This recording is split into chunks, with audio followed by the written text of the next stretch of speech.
भीम आर्मीचा बार्टीवर धडक मोर्चा, उपवर्गीकरणाला तीव्र विरोध।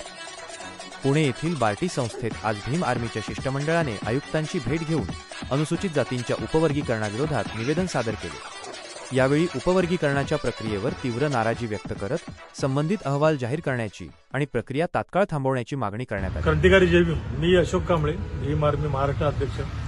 आम्ही सगळे मिळून आज पुणे येथील बार्टी कार्यालयामध्ये गेलो, बार्टी महासंचालक यांना भेटण्यासाठी, आणि त्यांना जाब विचारायचा होता की आजपर्यंत तुम्ही अहवाल का सादर केला नाही आणि अहवाल सादर न करता तुम्ही हरकती का मागवत आहात। कारण आरक्षणामध्ये उपवर्गीकरण करणं हे असंवैधानिक निर्णय सुप्रीम कोर्टाने दिलेला आहे असं आमचं म्हणणं आहे।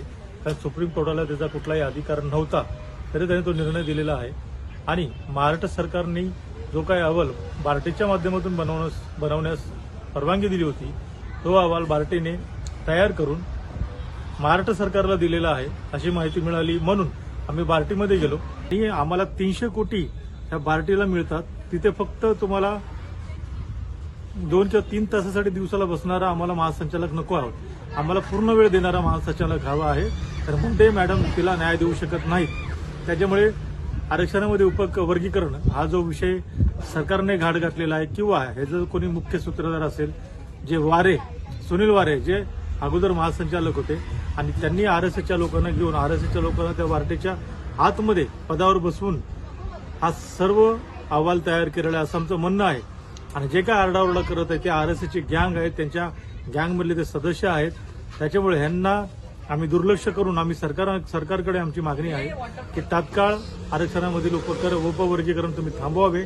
आणि आज आम्ही बार्टी कार्यालयामध्ये गेलो होतो, 18 तारखेला आम्ही आता मंत्रालयामध्ये जाणार आहोत, कारण अहवालात आम्ही पाहिला नाही तर हरकती नोंदवायच्या कशा। आणि जोपर्यंत वर्गीकरण आरक्षण हे थांबत नाही किंवा थांबवलं जात नाही तोपर्यंत भीम आर्मी आणि महाराष्ट्रातील प्रत्येक संविधानिक नागरिक, आंबेडकरवादी नागरिक या वर्गीकरणाला विरोध करणार आणि त्याची होळी केल्याशिवाय राहणार नाही। जय भीम, जय भारत। अनुसूचित जातींच्या घटनात्मक हक्कांवर घाला घालणारे उपवर्गीकरण भीम आर्मी खपवून घेणार नाही असा इशारा यावेळी देण्यात आला। मागण्या मान्य न झाल्यास राज्यभर लोकशाही मार्गाने तीव्र आंदोलन छेडण्याचा निर्धार व्यक्त करण्यात आला आहे। यावेळी भीम आर्मी महाराष्ट्र प्रदेश अध्यक्ष अशोक कांबळे, स्वातीताई गायकवाड, ॲडव्होकेट तौसिफ शेख, ॲडव्होकेट क्रांती सहाणे, अभिजित गायकवाड, मोहम्मद आसिफ मंसूरी, सनी कांबळे, सावंतसाहेब आणि संदीप शेलार आदी पदाधिकारी उपस्थित होते। पाहत रहा N26 न्यूज।